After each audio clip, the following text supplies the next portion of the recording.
Success around here is measured by two things: wins and championships. The road to WrestleMania starts at the Royal Rumble, but before that we got a very special NXT TakeOver show with matches on the card that can lead to the best one of them all. My name is Sergio Jordann from Dispatch Wrestling, and these are 5 facts you need to know about NXT TakeOver Phoenix. Number 1 is the first takeover in Arizona. It's part of the list that only had takeover once after London, England,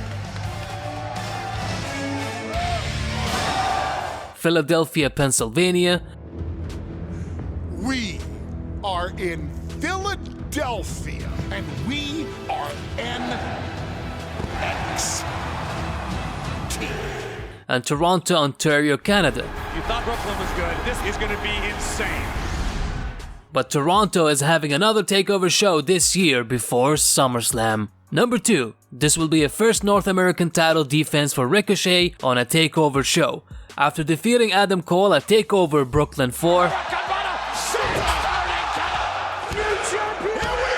Ricochet defended his NXT North American title on NXT TV, but he never did that on an NXT TakeOver show. He was in War Games in the last TakeOver, and this time he's going one-on-one with Johnny Gargano. Number 3, first times. The War Raiders will compete for the NXT Tag Team titles for the first time in WWE. This applies to Bianca Belair too, as she is competing for the NXT Women's title. Will they be able to win the big one on their first try? We just have to wait and see. On a side note, this will be the second time Tommaso Ciampa and Aleister Black go against each other. First, it was a surprise as Ciampa defeated Aleister Black on NXT TV, winning the NXT title after an interference from Johnny Gargano as he helped Tommaso by accident. This time is the other way around, with Tommaso Ciampa being a champion and Aleister Black as the challenger. Number 4, Cassius Ono still never won a match on a takeover show.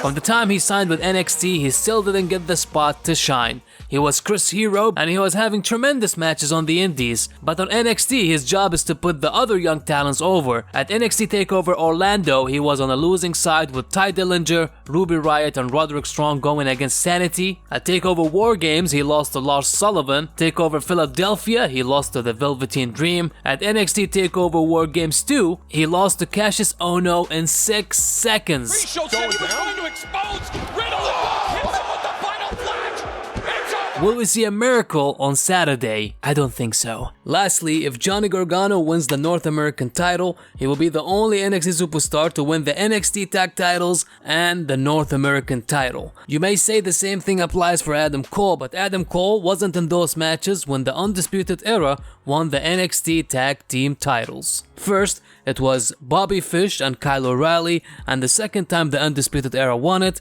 it was Kyle O'Reilly and Roderick Strong. So this will be historic. Other than the match most likely being a 5 stars match, if Johnny Gargano wins the title, it shows that he will be staying in NXT for a while. And the same thing applies for Aleister Black, as if he loses the NXT title match, we may see him in the Royal Rumble event.